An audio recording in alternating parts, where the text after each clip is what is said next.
하나님 말씀 보시겠습니다. 하나님 말씀은 창세기 12장 1절에서 4절까지 말씀입니다. 창세기 12장 1절에서 4절까지 말씀입니다. 함께 한 목소리로 공독하시겠습니다. 여호와께서 아브라함에게 이르시되 너는 너의 고향과 친척과 아버지의 집을 떠나 내가 내게 보여줄 땅으로 가라. 내가 너로 큰 민족을 이루고 내게 복을 주어 내 이름을 창대하게 하리니 너는 복이 될지라. 너를 축복하는 자에게는 내가 복을 내리고 너를 저주하는 자에게는 내가 저주하리니 땅의 모든 족속이 나로 말미암아 복을 얻을 것이라 하시니라. 이에 아브라함이 여호와의 말씀을 따라갔고 롯도 그와 함께 갔으며 아브라함이 하란을 떠날 때에 75세였더라. 아멘. 오늘 말씀에 의지해서 복을 나누어 주는 인생이라는 제목으로 하나님 말씀을 나누겠습니다. 오늘 말씀에 보면 하나님께서 아브라함에게 약속의 말씀을 주시면서 복에 대한 이야기를 합니다. 복이 될 것이고 아브라함이 복이 됐고 또 아브라함만 복이 될 뿐만 아니라 그 복을 모든 사람들에게 나누어 줄 수 있는 복을 나누어 주는 인생이 되어지게 해주시겠다. 그렇게 하나님께서 약속하십니다. 여러분들은 어떠십니까? 하나님이 이런 약속을 주신다면 너무 좋겠죠. 우리가 다 아마 원하는 바일 것입니다. 그런데 이렇게 큰 사람이 되고 또 복을 나누어주는 인생이 되고 싶은데 내 모습을 보면 도무지 복을 나누어주기는커녕 나도 복도 제대로 받지 못하는 것 같은 그런 모습이 혹시 우리의 모습은 아닌지. 가진 것도 없고 그렇다고 해서 조상대대로 물려받은 유산이 있는 것도 아니고 그러면 나라도 뭔가 좀 특별하게 잘하는 것이 있어야 되는데 내 모습을 봐도 특별히 잘하는 것도 없고 생각을 안 해본 것은 아닌데 노력을 안 해본 것도 아니고 그런데 결국은 포기해버리고 마는 흥기도 없는 나의 모습을 보게 됩니다. 그래서 결단을 내는 게 그렇게 이야기를 하죠. 이것은 이런 복을 나누는 인생이 되려면 특별한 뭔가가 있어야만 그런 거지. 나 같은 인생은, 나 같은 사람은 그런 복을 나누어주기는커녕 나도 복도 받지 못하는 그런 인생으로 스스로를 판단해버립니다. 근데 이 앞주에도 말씀드렸지만 아니라고 말씀드렸습니다. 아브라함이 그렇게 하나님의 복의 사람이 되고 하나님이 주시는 복을 나누어 줄 만한 세상의 기준으로 볼 때 하나님 보실 때는 달랐지만 세상의 기준으로 볼 때 우리의 눈으로 볼 때 아브라함이 결코 그런 특별한 사람, 특별한 인생이 아니었다는 것입니다. 오늘 말씀에도 보면 아브라함이 분명히 우리 이학주의 말씀에서 볼 때 갈대아에서 이미 하나님이 부르셨죠. 그러나 온전한 응답이 없었습니다. 아버지를 설득을 해서 간 건지 아버지가 마음을 먹고 여기서보다는 좀 더 나은 데로 가서 살아봐야 되겠다 마음을 먹고 갔는지 모르겠지만 그러나 그 또한 하나님이 지시하신 땅으로 가지 못하고 중간에 주저앉아 버리는 그런 아브라함에게 그 아버지 데라가 이제 하란에서 죽고 나니까 하나님께서 다시 나타나신 것입니다. 이때 이제 하나님 말씀에 순종해서 아브라함이 이제 떠나가게 되는데, 이때 나이가 오늘 분명 말씀에 75세라고 되어 있어요. 75세 노인입니다. 자식도 없습니다. 없을 뿐더러 앞으로도 있을 수가 없죠. 왜 그렇습니까? 아브라함의 아내 사레는 임신하지 못하는 여자라고 했습니다. 소망이 없는 것입니다. 민족이라고 할 것도 없는 혼혈단신, 오직 아브라함과 사레만 있습니다. 그런데 그런 아브라함이 어떻게 됩니까? 나중에 큰 민족을 이루게 되고 믿음의 조상이 되었습니다. 복을 나누어주는 인생이 되었다는 것입니다. 도무지 세상의 기준으로 볼 때는 그런 복을 나누는 인생이 될 수 없을 것 같은 아브라함도 하나님께서 함께 하시니까 되더라는 것이죠. 그래서 오늘 말씀을 통해서 우리가 어떻게 하면 하나님 앞에서 하나님의 복을 받고 하나님의 복이 되고 또 그 복을 나누어 주기까지 하는 그런 인생으로 살 수 있을 것인지 말씀을 통해서 살펴보겠습니다. 첫 번째로 먼저 말씀하시는 하나님. 오늘 여러분들 읽으신 말씀의 1절 말씀에 보면 앞부분에 분명히 여호와께서 아브라함에게 이르시되로 시작하고 있습니다. 하나님께서 아브라함 앞에 먼저 나타나신 것이죠. 하나님께서 먼저 말씀하신 것입니다. 하나님께서 아브라함을 이끌어 가시는 것입니다. 아브라함이 하나님을 선택한 게 아닙니다. 아브라함에게 말씀하셨지만 아브라함은 그걸 잊어버렸는지 어쩌는지 모르지만 어찌됐든 하나님에서 또 주저앉아서 그냥 살고 있습니다. 그게 최선인 줄 알고 하나님 앞에 들었던 음성 이미 잊어버린 것이죠. 그런데 그대로 내버려 두시는 하나님이 아니시라는 거죠. 다시 아브라함을 찾아오십니다. 그래서 여호와께서 아브라함에게 말씀하십니다. 아브라함이 여호와께 물어보거나 기도했다라고 기록하지 않고 있습니다. 하나님께서 먼저 아브라함을 찾아오셨다라는 것을 잊지 마십시오. 하나님께서 먼저 말씀하셨습니다. 아브라함이 이야기하기 전에 곧 우리에게도 마찬가지, 여러분들도 마찬가지입니다. 하나님의 계획하신 가운데 하나님께서 여러분들을 먼저 찾아오신 것입니다.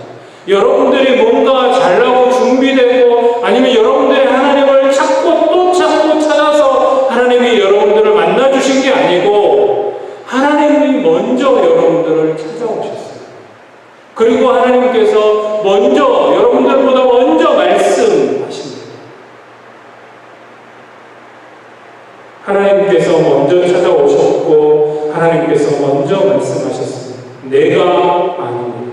하나님이 내가 하는 것이 아니고 아브라함이 구한 것이 아니고 하나님께서 하셨습니다.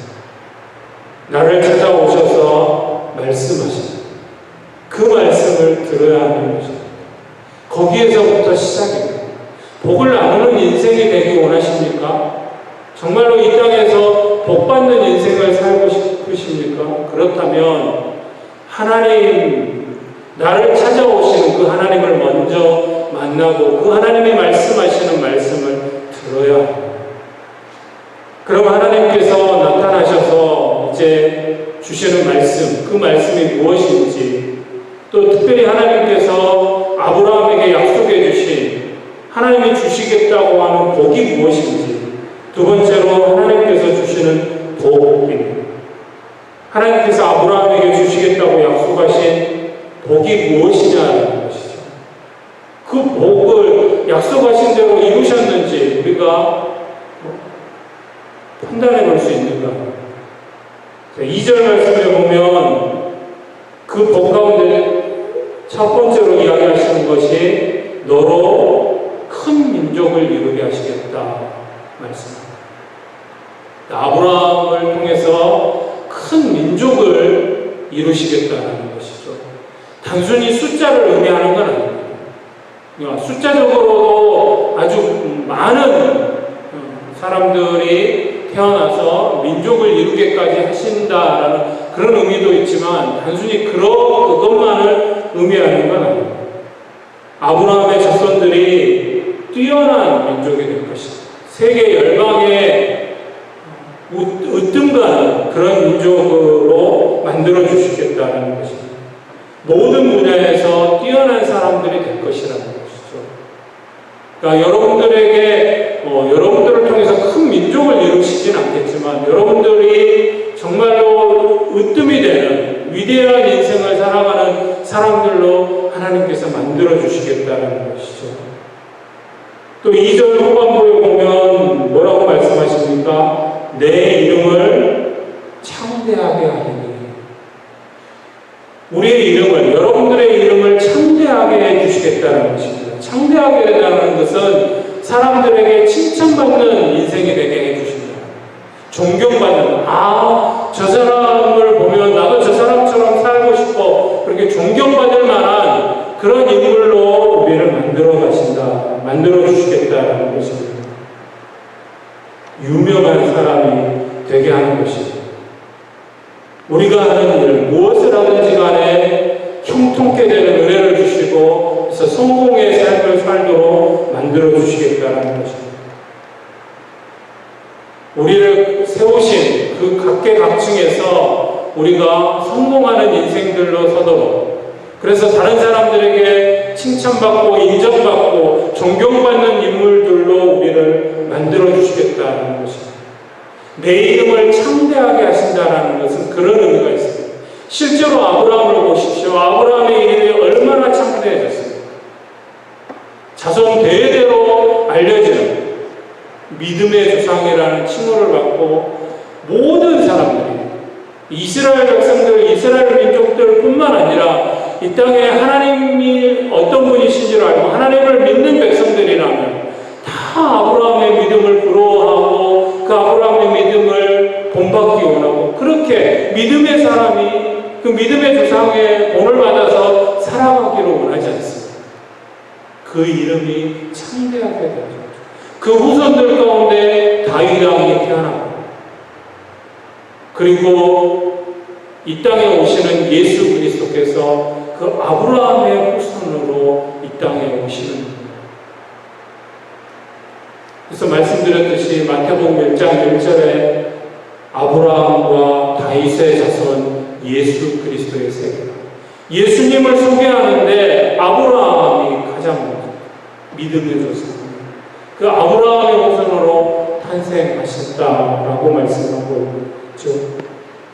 이름을 창대하게 해주셨습니다. 또 하나님께서 약속해 주신 복의 말씀 3절 말씀에 보면 너를 축복하는 자에게는 내가 복을 내리고 너를 저주하는 자에게는 내가 저주하리니, 이런 복의 의미가 있어요.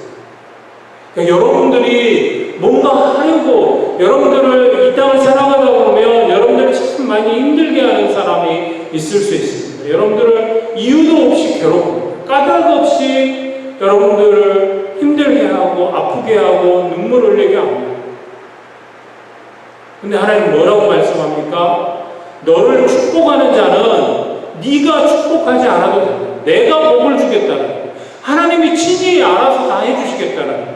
무슨 말이에요? 하나님이 내 편이 돼주시겠다는 겁니다. 얘가 조금 적절치 않지만 지나가다가 시비가 붙어서 싸움이 붙었습니다. 싸움이 붙었는데 하나님이 내 편이시라. 그건 비교할 정도도 안 되지만 경찰 1개 중대가 내 편이 돼서 내 뒤에 딱 서 있습니다. 그리고 손 하나 까딱하고 나를 괴롭히려고 하면 이 군대가 그 사람을 가만두지 않겠다라고 윽박지르고 있습니다. 사람이 그렇게 나의 백그라운드가 되어도 이 땅에 권세 있는 사람이 내 편이 되어도 힘이 되는 것입니다. 하나님께서 친히 약속해 주시죠. 너를 축복하면 내가 복을 줄 거야. 만약에 너를 저주하는 사람이 있잖아. 그러면 내가 그 사람을 저주하겠다. 하나님께서 친히 다 갚아주시겠다는 거예요. 하나님께서 지켜주시겠다는 겁니다. 하나님께서 지켜주시고 보호해주시겠다고 약속하는 거죠. 내가 어디에 있든지 무엇을 하든지 하나님께서 나와 함께 하시고 나를 눈동자같이 지켜보시고 나를 붙잡아 주시겠다. 나를 지켜주시겠다고 약속해 주시는 말씀입니다. 이런 복을 주시겠다. 하나님께서 여러분들에게 그런 복을 주시겠다라는 것입니다. 그런데 이 복은 아브라함만을 위한 복이 아니었죠. 분명히 하나님께서 아브라함에게 내가 너에게 이런 복을 주겠다. 너에게 줄 복은 이런 것이다. 이야기하시면서 3절 후반부에 뭐라고 말씀하십니까? 땅의 모든 족속이 너로 말미암아 복을 얻을 것이다. 아브라함아, 내가 너에게만 이 복을 주는 게 아니고 너에게 준 이 복을 네가 만나지는 모든 사람들, 땅의 모든 사람들이, 그래서 너를 통해서 나를 만나고 내 말을 듣는 그 모든 사람들에게 동일하게 이 복을 주시겠다 약속하시는 것입니다. 동일하게 우리에게도 주시는 것입니다. 저와 여러분들에게도 주신다는 사실입니다. 하나님은 우리에게도 복을 주시고 복을 나누어주는 인생이 되게 하시기를 원하시고 그렇게 하신다는 사실입니다. 그럼 어떻게 해야 합니까? 세 번째로 옛사람의 모습에서 떠나라. 다시 1절 말씀입니다. 1절 말씀 하나님이 말씀하시기를 뭐라고 말씀하시냐면 너의 고향과 친척과 아버지의 집을 떠나 라고 말씀하십니다. 오해하지 마십시오. 고향과 친척과 아버지 집을 떠나라고 하니까 어떤 사람은 야, 고향에 있으면 안 된다. 고향을 버리고 떠나가야 된다. 아니요. 그런 이야기가 아니에요. 친척과 아버지 집을 떠나라고 하니까 부모도 다 쓸데없구나. 모른 척하고 나만 홀로 하나님을 잘 섬기면 잘 믿으면 되겠구나. 그러니까 부모도 모른 척하는 그런 인생을 살라고 말씀하시는 것이 아닙니다. 고향과 친척과 아버지의 집을 떠나라는 것은 그동안 살아왔던 옛 습관, 옛 성품, 옛 사람의 모습에서 떠나라는 것입니다. 그러니까 잘못된 생활 습관들이 있습니다. 예를 들자면 아침에 일어나는데 알람을 올려놓고 알람이 울리면 일어나려고 알람을 울리는 거 아닙니까? 옆에 사는 모든 가족들을 다 깨우고 정작 본인은 안 일어나요. 끄고 또 잡니다. 그 좋지 않은 습관, 그런 습관들, 잘못된 습관들, 또 하나님이 기뻐하시지 않는 그런 습관들이 있어요. 거기에서 떠나라는 것입니다. 그것을 이제 끊어내라는 것이죠. 잘못된 사고방식에서 떠나야 하는 것입니다. 떠나지 않으면 안 되는 것이죠. 실제로 부모에게서 떠나게 하실 수도 있습니다. 그러니까 더 이상 부모 밑에 있으면 하나님의 인도하심의 제약이 되고 걸림돌이 될 때는 그 부모에게서 떠나게 하실 수도 있습니다. 특별한 예이긴 하지만 말씀 그대로 이루어질 수도 있다는 것입니다. 우리 청년들 가운데 이제 이 고향을 떠나서 부모님의 밑을 떠나서 이곳으로 공부하기 위해서 온 청년들이 있습니다. 하나님께서 움직이고 계시는 것입니다. 하나님께서 역사하고 계시는 가운데 있는 것입니다. 근데 너무나 안타까운 것은 이 하나님의 인도하심을 알지 못합니다. 못하고 하나님께서 나를 이끌어가고 계심을 알지 못하고 야 드디어 해방이구나. 나를 간섭할 사람 아무도 없다. 이제 먹고 마시고 놀자. 이래버리는 그런 청년들을 너무 많이 보고 정신 바짝 차리셔야 합니다. 아, 드디어 이제 하나님이 나를 이제 강권적으로 나를 주관해서 나를 이끌어가고 계시는 그 하나님의 계획을 알고 하나님 앞에 나아가야 하는 것이죠. 예전에 살던 대로 안 됩니다. 떠나야 합니다. 근데 그 옛사람의 모습에서, 옛 성품에서, 옛 잘못된 그런 습관과 사고방식에서 떠나고 싶은데 쉽지 않습니다. 왜냐하면 그동안 10년, 20년, 30년, 40년 그렇게 계속해서 살아왔기 때문에 그것을 떠난다, 그것을 끊어내고 떠난다는 게 쉬운 게 아니에요. 떠나고 싶은데 솔직히 내 힘으로 불가능한 게 사실입니다. 그러기에 주님을 의지해야 하는 것이 주님께서 도와주셔야 합니다. 주님을 의지하시고 주님 제가 이것을 끊어낼 수 있도록 떠날 수 있도록 힘을 주십시오. 용기를 주십시오. 담대하게 끊어내게 해주십시오. 죄의 자리에서 떠날 수 있도록 하나님의 도우심을 구해야 하는 것이죠. 마지막으로 하나님 말씀에 순종하라. 1절 마지막 부분에 하나님께서 말씀하시기를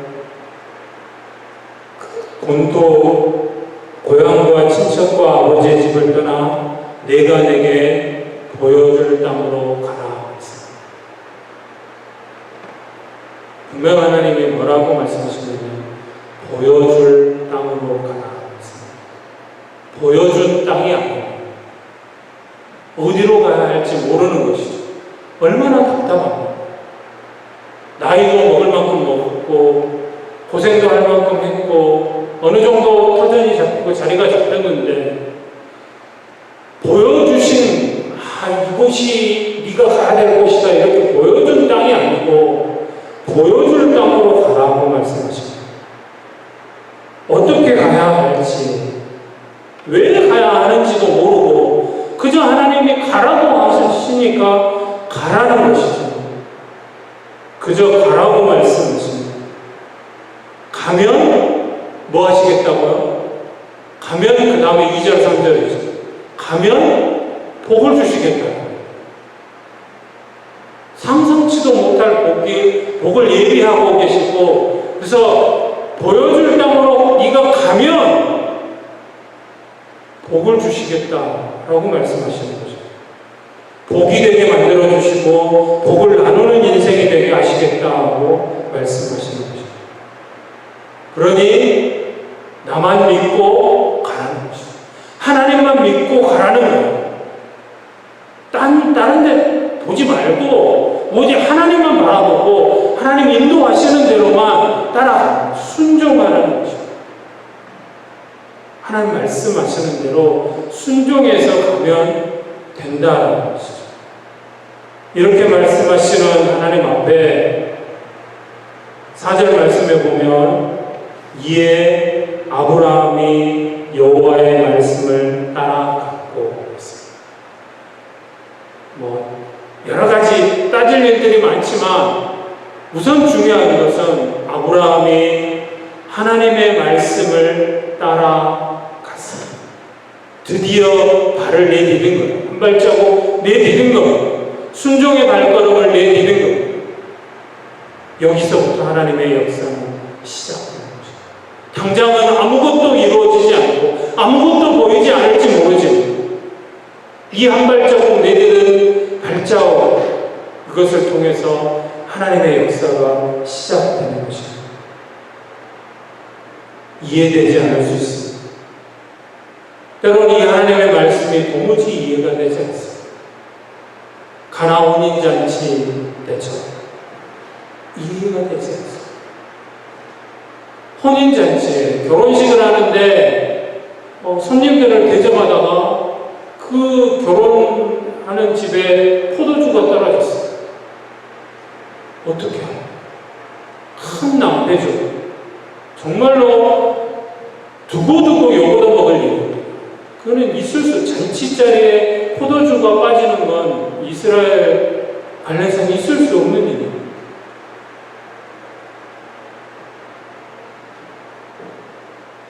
예수님의 어머니 마리아가 예수님께 와서 예수님, 지금 이 혼인잔치에 포도주가 떨어졌다고 합니다. 예수님 좀 어떻게 해주셔야죠.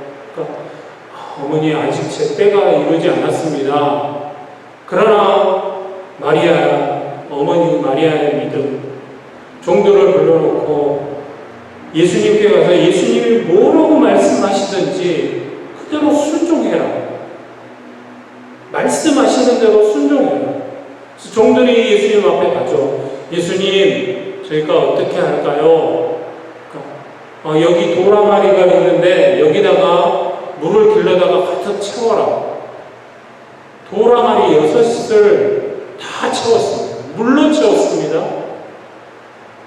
물로 가득 넘치도록 채우고 나니까 그 종들에게 예수님께서 뭐라고 말씀하십니까? 자, 이제 그러면 이걸 떠다가 연회장에게 갖다 줘라. 말이 안 되잖아요. 다른 사람이 부은 것도 아니고 자기들이 직접 길러다가 부은 것입니다. 도랑아리에 들어있는 건 물입니다. 그런데 그 물을 떠다가 연회장에게 갖다 주라는 거예요. 이것이 포도주라고. 말이 됩니까? 말이 안 돼요. 도무지 이해가 되지 않습니다. 그런데 종들의 믿음도 참 대단해요. 예수님 말씀하시는 대로 그 항아리에서 떠다가 연회장에게 갖다 줍니다. 연회장이 그 가져온 분명히 물이었죠. 그 물을 맛을 보는데 신랑을 갑자기 부릅니다. 이거 큰일 났는 줄 알았는데 그게 아니었죠. 신랑을 불러서 하는 이야기가, 야, 너 왜 이렇게 좋은 포도주를 지금까지 두었느냐? 보통 사람들은 좋은 포도주 먼저 내가지고 먹이고 그래서 다 취해갖고 있으면 그때 이제 안 좋은 포도주 막 다 나머지 다 가지고 오는데, 너는 이렇게 좋은 포도주를 왜 지금까지 숨겨두고 이제야 가져오느냐? 분명히 물이었어요. 자신들이 집어넣고 부었고 그리고 자신들이 그 물을 떠가지고 다시 연회장에 갖다 줬는데, 이게 언제인지 모르지만 하나님의 역사가 시작되는 것이죠. 물이 포도주가 되었습니다. 하나님은 우리가 믿는, 여러분들이 아버지라고 부르시는 하나님은 그런 분이십니다. 전지하시고 전능하시고, 우리가 사도신경을 고백할 때마다 전능하사 천지를 만드신 전능하시다라고 고백을 하는데, 정말로 하나님을 여러분들 전능하신 하나님으로 믿으십니까? 전능하다는 건 모든 것을 하실 수 있다는 것, 무에서 유를 만들어내실 수 있는 분이십니다. 그런 분이 우리 하나님이시고 우리 아버지입니다. 여러분들이 아빠라고 부르시는 그분은 그런 능력의 하나님이시다라는 사실입니다. 도무지 이해되지 않을지라도 하나님께서 말씀하시면 이해하고 순종하십시오. 따르십시오. 그럼에도 불구하고 순종하면 하나님의 역사를 보게 되실 것입니다. 자, 나를 먼저 찾아오신 하나님께 감사하십시오. 그 하나님의 말씀을 들으셔야 합니다. 여러분들이 떠나야 될 습관이 무엇인지, 여러분들이 하나님 앞에 나아가는데, 하나님 앞에 쓰임받는데 여러분들을 걸리게 하고 넘어뜨리려 하는 그런 걸림돌이 무엇인지 알아야 합니다. 모르겠으면 하나님 앞에 물어보십시오. 여러분들이 어디로 가야 하는지, 하나님이 여러분들에게 보여주시는 것이 무엇인지 기도하십시오. 밝히 밝히 알고 나아갈 수 있도록 모르겠으면 기도하시라. 소원하기는 여러분들이 다 믿음으로 나아가실 수 있기를 소원합니다. 오직 하나님의 신실하심 또 하나님의 약속하심을 굳게 믿고 한 걸음씩 앞으로 나아가는 그런 여러분들이 되시길 소원합니다. 그럴 때 여러분들의 인생이 복이 될 것이고 또 복을 나누어주는 그런 귀한 인생이 되어주실 줄 믿습니다. 이 시간 기도하실 때 오늘 말씀 기억하시면서 이제 나를 찾아와 주신 나는 연약하지만 부족하지만 도무지 하나님 앞에 설 수 없는 그런 영혼이지만 나를 사랑하시고 나와 함께 해주시겠다고 약속하시며 나를 찾아와 주신 나에게 말씀하시는 하나님 앞에 감사하고 이제 그 주님 말씀하시는 대로 순종의 삶을 살아가기를 결단하는 우리의 마음을 온전히 주님 앞에 드리는 기회의 시간 되어지기 원합니다. 우리 함께 통성으로 기도하시겠습니다.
사랑하는 것 주님이신 아버지 하나님, 오늘 아브라함을 불러주셨던 하나님, 동일하게 우리도 연약하고 부족하지만 우리를 사랑하시고 우리를 먼저 찾아와 주신 또 우리에게 먼저 말씀해 주신 그 하나님 앞에 감사와 영광을 올려드립니다. 그럼에도 불구하고 우리 연약해서 또 넘어지고 좋지 않은 습관 가운데 좋지 않은 하나님이 좀 싫어하시는 그런 사고방식 가운데 살아가고 있는 우리의 모습을 보게 됩니다. 하나님 떠나갈 수 있도록 힘을 주시고 용기를 주시고 하나님께서 보여주시는 그곳으로 한 걸음 한 걸음 나아가는 순종의 발걸음을 내딛을 수 있는 저희들이 되어지기 원합니다. 그럴 때 약속하신 대로 복이 되게 하시고 또 그 복을 나누어주는 인생으로 설 수 있도록 해주신다는 것을 기억하고 그 하나님만을 바라보고 한 걸음 한 걸음 앞으로 나아가는